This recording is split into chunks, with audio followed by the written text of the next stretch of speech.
Todas las corrientes. Todos los ángulos. Esto es Frente a Frente. Gracias por continuar con nosotros. El licenciado Francis Sabla, diputado de Ghana, miembro de las comisiones de Economía y Financiera de la Asamblea Legislativa y candidato también a reelección por el Departamento de la Libertad por el Partido Ghana, nuestro invitado en esta segunda parte. Bienvenido. Gracias, José. Muchas gracias por la invitación. Buenos días a todos los televidentes. Tenemos puntos importantes, hay temas económicos y esto es de lo que preocupa mucho a la gente. Primero, reformas a la ley de usura. Bueno, Moisés, hemos tratado de sacar una reforma a la ley de usura. La ley de usura se sacó en el 2012 y lo dije claramente en el Pleno, iba a beneficiar a muy pocos, pero solo existían los votos para sacarla de esa manera. Nos damos cuenta nosotros que el Banco Central nos manda que de una cartera de 10.000 millones de dólares mejoró en 2 millones, es el 0.0002% a la gente, o sea, no hubo un beneficio. Entonces preparamos una reforma a la ley de usura, se sacó dictamen, pero lamentablemente nadie lo introdujo en el Pleno.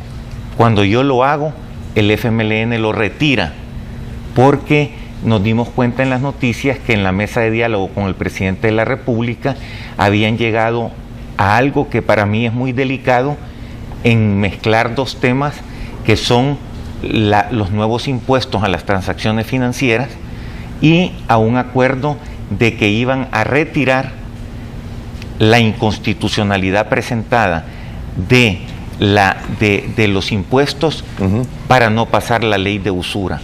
Yo creo que es lamentable porque es en algo que hemos venido trabajando mucho tiempo y que mientras la economía de todos los salvadoreños esté mal, va a seguir mal la economía de El Salvador. Uy, pero esto es un trueque, es un trueque político. Algunos le podrían dar otra palabra incluso. Bueno, yo lo que veo grave es que si tú crees como abogado que algo es inconstitucional...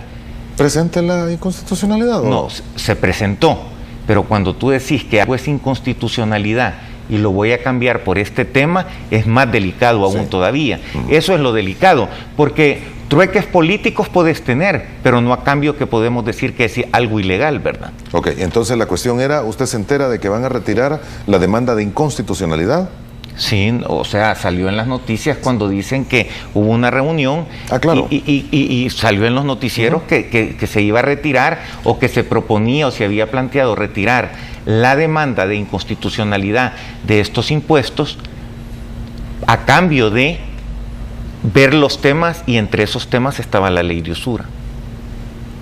¿Y ha ocurrido algo en este sentido, en este camino? Bueno, sí, nos dimos cuenta que fue cierto, porque cuando yo veo que nadie presenta el dictamen ya firmado, inclusive por Arena, que nunca estuvo de acuerdo en la ley de usura, cuando veo yo que nadie lo presenta en el Pleno el dictamen, lo presento yo, y a la media hora un diputado del FMLN pidió que se retirara del Pleno y contó con los votos para retirarlo del Pleno.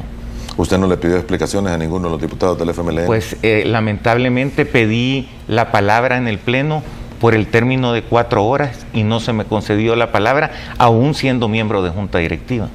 Aún siendo miembro de Junta Directiva. Y con 2 presidentes, el presidente Sigfrido Reyes y el presidente en funciones de Arena, el doctor Valdés, ¿no? Valdés. Enrique Valdés. Enrique Valdés. A los 2 les pidió la palabra y no se la dieron. Y terminó la plenaria y terminó mi foquito encendido sin que me dieran la palabra para yo preguntar qué era lo que estaba pasando. ¿Este proyecto de ley de usura entonces fue enviado al archivo? No, está el dictamen, está en suspenso y está en la Comisión Financiera. Podría ser que entre hoy. No, lo dudo mucho. Sin embargo, yo he tenido a bien a presentar una nueva iniciativa que yo creo que tienen que estar de acuerdo la mayoría de los partidos políticos, donde en esa iniciativa pido que todo el dinero del Estado sea manejado en los bancos del Estado y así capitalizar al Estado para que los bancos del Estado, como el Banco Hipotecario, el Banco de Desarrollo y el Banco de Fomento, puedan darle hasta un máximo de interés del 25% en tarjetas de crédito y un 9, 8 y 10% según la tasa ponderada más unos puntos como es en Estados Unidos, esos bancos del Estado. Yo tuve el honor de presidir la comisión especial donde hicimos el Banco de Desarrollo de El Salvador, el Banco de Desarrollo de Brasil, es uno de los bancos más grandes del mundo, es el que financia la empresa Embraer, para que tú tengas una idea, y fortalecer la banca estatal, porque como la banca privada dice que no hay que poner topes, que aquí tiene que ser el libre comercio, la libertad en todo lo mercantil, cosa que el FMLN no ha apoyado nunca y ahora lo está apoyando. Entonces ahora que compitan con el Estado, pero que todos los fondos del Estado, que podrían ser más de 5,000 millones, sean manejados adentro de la banca estatal, capitalizar la banca estatal y de esa manera darle el Banco del Estado a la mayoría de salvadoreños los intereses que nos ofrecieron cuando se dolarizó la moneda. Aquí la gente sigue ganando en colones y gastando en dólares. Cuando como país tú perdés el riesgo moneda porque tú tenés el dólar como moneda, no tenés el riesgo que tiene Guatemala con el quetzal o Honduras con el empira, y tienen intereses más bajos que los nuestros. Tú teniendo el dólar como moneda, tenés que tener intereses igual que los que tiene Estados Unidos. El prime más 2 puntos, que andará el 3 más 2 puntos son 5, o prestar al 7 o al 8%. Aquí hay gente que ha tenido préstamos por 10 años, pasamos la situación de la crisis financiera del país, tú debías en colones, pasaste a deber en dólares, con los mismos intereses que los colones. La gente en esa situación financiera perdió su empleo. ¿Y qué le pasó? Lo clasificaron CDE, y en lugar de ayudarle a la gente a salir adelante, lo que ha hecho este sistema es hundir más a la gente. Como no quieren una ley de usura, esta semana, como te digo, he presentado cómo hacer competitiva la banca estatal para ver si los bancos privados en verdad quieren competir realmente con una banca estatal fuerte y darle los intereses que la moneda del dólar le debe de dar a todos los salvadoreños. ¿Qué posibilidades ve? Bueno, yo creo que sería un suicidio político el grupo parlamentario que no apoye esto, porque ya no le estamos poniendo topes, ya no le estamos poniendo limitaciones a nadie, pero no puede existir un monopolio de banca como el que existe en el país. Que compitan los bancos con la banca estatal y tener una banca estatal dinámica, con tecnología. Le damos un plazo de 1 y 2 años para que terminen de abrir las sucursales que necesitan terminar de abrir, y que ese banco de desarrollo que tanto costó en esa comisión especial hacerlo, le pueda brindar a la gran mayoría de salvadoreños intereses que estén acorde a la economía de El Salvador. ¿Cómo se llama esta ley, este proyecto de ley que lleva usted? Mire, este proyecto de ley, y se lo traigo aquí, se llama Ley Especial de Fomento a Depósitos y Créditos de la Banca Estatal. Esta ley, como te digo, y volviendo al tema de los impuestos, cuando yo presento esta ley para darle mejores intereses a la población, cuando presentaron la ley de impuestos a las transacciones financieras, yo presenté una ley para no aumentar los impuestos. Y la ley, nosotros recibimos 4,000 millones en remesas.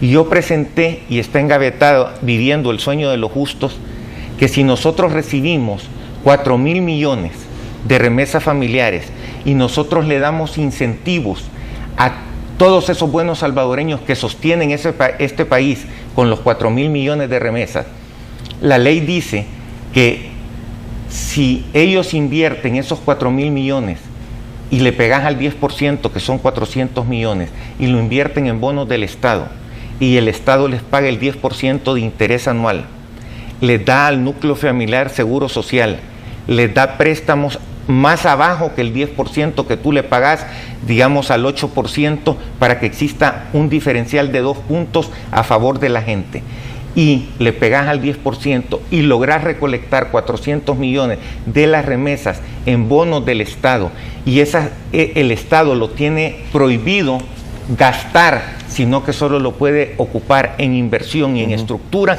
tú dinamizas la economía del país sin necesidad de ponerle impuestos. Los impuestos es un círculo negativo que se lo seguís poniendo a la misma gente para que la misma gente que ya está pagando impuestos siga pagando más impuestos, y ninguna economía del mundo la haces crecer en base de cosas negativas. Hay muchas cosas positivas que tú puedes hacer. Te doy otro ejemplo, y algo bueno del gobierno. Cuando pusieron los uniformes y los zapatos escolares, excelente que le den eso, y todavía aún más excelente que digan, le vamos a ayudar a la micro y a la pequeña empresa para que sean los micros y pequeños empresarios salvadoreños los que hagan los uniformes. Y vienen estos empresarios y entusiasmados hacen los uniformes y los entregan y no se los pagan. Y tardan 6 meses en pagárselo y quiebran a la micro y pequeña empresa. Presenta un proyecto de ley donde dice que se le tiene que pagar a los 30 días o reconocerle el interés mercantil más 2 puntos. Tampoco ha pasado. Entonces yo creo que si no le ponemos ojo a que las cosas que se están haciendo, en lugar de ir a reactivar la economía del país, están yendo a no dejarla hacer crecer, entendiendo que si la economía de la mayoría de los salvadoreños está mal, no puede estar bien la economía de El Salvador. Muy bien, vamos a hacer una pausa comercial, regresamos con un par de temas más que tenemos que abordar con el diputado Sabla esta mañana.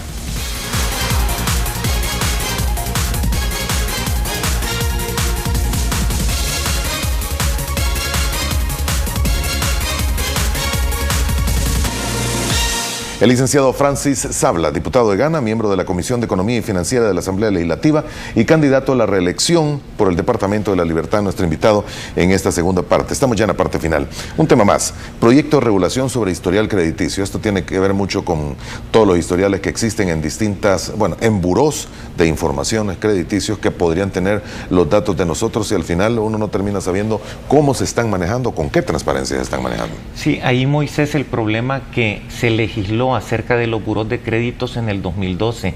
Sacamos una ley para poder regularlos. Del 2012 que se sacó la ley hasta la fecha, no se aplicó la ley por los superintendentes anteriores. En la ley le daba un plazo, si no me equivoco, máximo de 60 días para que pudieran obtener los permisos. Quiere decir que hoy que se cerró Equifax o DICOM, los superintendentes anteriores no aplicaron la ley. Y en la ley también se les daba 30 días para actualizar la información. Bueno, aquí en el noticiero vimos que una niña falleció porque no pudo accesar al hospital, porque no tenía las referencias crediticias para obtener ese crédito, y sin embargo su crédito estaba bueno, pero no habían actualizado. Hay mucha gente que ha sufrido por la forma en que se hicieron las cosas en el pasado, y que mucha de la culpa la tienen los superintendentes anteriores que no hicieron valer la ley. El superintendente de ahora, cuando les dice cumplan con los permisos y no cumplen como hicieron en el pasado, fue que vino el cierre de esta empresa. Y yo creo que de ahora en adelante tienen lo único que no existía, el vacío legal en la legislación que nosotros hicimos en el 2012, es quién se quedaba con la información en un caso como este. Pero hay que comprender que cuando nosotros legislamos ya existían todas estas empresas de información. Unas cumplieron y se les está otorgando los permisos, y aún a las que se les está otorgando los permisos ahora no se les exigió por los superintendentes anteriores. Exactamente. ¿Van a tratar de legislar precisamente con quién se queda esa información?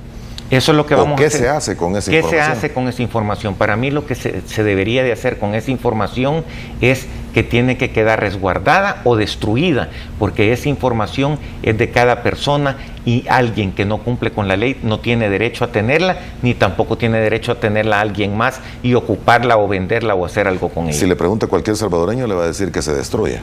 Yo creo que sería lo mejor destruirla. Ahora, ¿qué modelos hay en otros países que han utilizado para estos casos? Bueno, yo creo que los modelos, nosotros se hizo legislación comparada y en verdad sí aceptamos, o por lo menos yo lo acepto, sí se cometió un error al dejar lo único en el vacío de ley de qué hacer. Creo que todos vamos a decidir porque se tenga que destruir, y que de aquí en adelante los superintendentes cumplan y hagan cumplir la ley.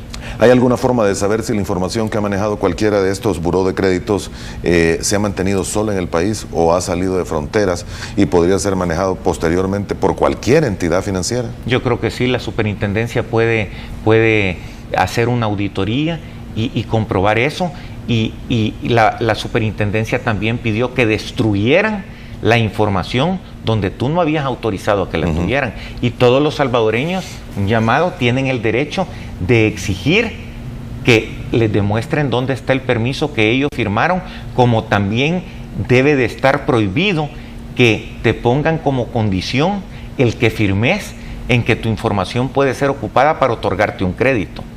O sea, tú tenés que poder firmar que te revisen tu información para obtener ese crédito, pero no que puedan ocupar tu información por haber ocupado ese crédito para que la vendan y hagan lo que quieran con tu información. Y para que se pueda seguir ocupando posteriormente, porque ese es el manejo que se ha hecho. Ese es no el manejo, el negocio que han hecho estas empresas. Y estas empresas no pueden negociar a menos de que tú se lo autorices. Es más, yo en lo personal voy a mandar a pedir a dónde firmé yo para que ocuparan mi información, y si no, tú los podés demandar porque es algo ilegal, ¿verdad? Ahora, este es un documento que en todo caso, si lo ha firmado con una institución financiera, llámese banco. No, fíjate que también cuando tú quizás comprabas un electrodoméstico, puede ser, no me consta, o comprabas algún otro servicio, te pudieron haber hecho firmar. Y hay casos tan difíciles como que tú comprabas algo, te salía malo, no te daban la garantía, tú lo devolvías. Como tú lo devolvías, no lo pagabas y tu récord quedaba negativo. Wow, hay historias así. Hay historias. Y como no cumplieron los buros de créditos de actualizar la información cada 30 días, tu récord quedó malo, como el caso de esta niña que salió en el noticiero, quedó malo tu récord teniendo un buen récord de crédito, y eso es inaceptable que siga pasando. Ahora, pero se está haciendo algo, la superintendencia, ustedes pueden hablar con el superintendente y decirle, mire, ¿qué se está haciendo? Nosotros hemos citado al superintendente, creo que va a estar la próxima semana en la Comisión Financiera para actualizarnos de qué es lo que ha estado haciendo, pero te puedo decir que aunque ha sido criticado, es el único superintendente que ha actuado con la ley en la mano. Y yo lo felicito, porque ha actuado. Los demás superintendentes que estuvieron antes que él, habría que preguntarles por qué no hicieron valer la ley. Exactamente. Bueno, licenciado, quiero agradecerle este tiempo que nos ha dedicado esta mañana. Primera plática de una serie. Vamos a tener tiempo de conversar de aquí a las próximas elecciones también de los planes políticos que usted tiene. Va buscando la reelección, por supuesto. Voy buscando la reelección. Le quiero decir, Moisés, que gracias a Dios he cumplido una de mis principales promesas, aparte de todas las leyes en las que he trabajado. Tengo 120 becados en la universidad, en las diferentes universidades del país, la mayoría con un CUM de 9 para arriba, y que vamos a tener muy buenos profesionales en este país. El Salvador, nuestra gente es buenísima, lo que hay son falta de oportunidades. Y hay que dárselas a los jóvenes. Gracias, señor. Muy amable. Gracias, Moisés, muy fino por invitarme, y un saludo a los televidentes, y cuentan con Francis Sabla para un buen trabajo. Gracias por habernos acompañado en la mañana de este jueves. La invitación para mañana a la misma hora, si Dios así nos lo permite. Buenos días.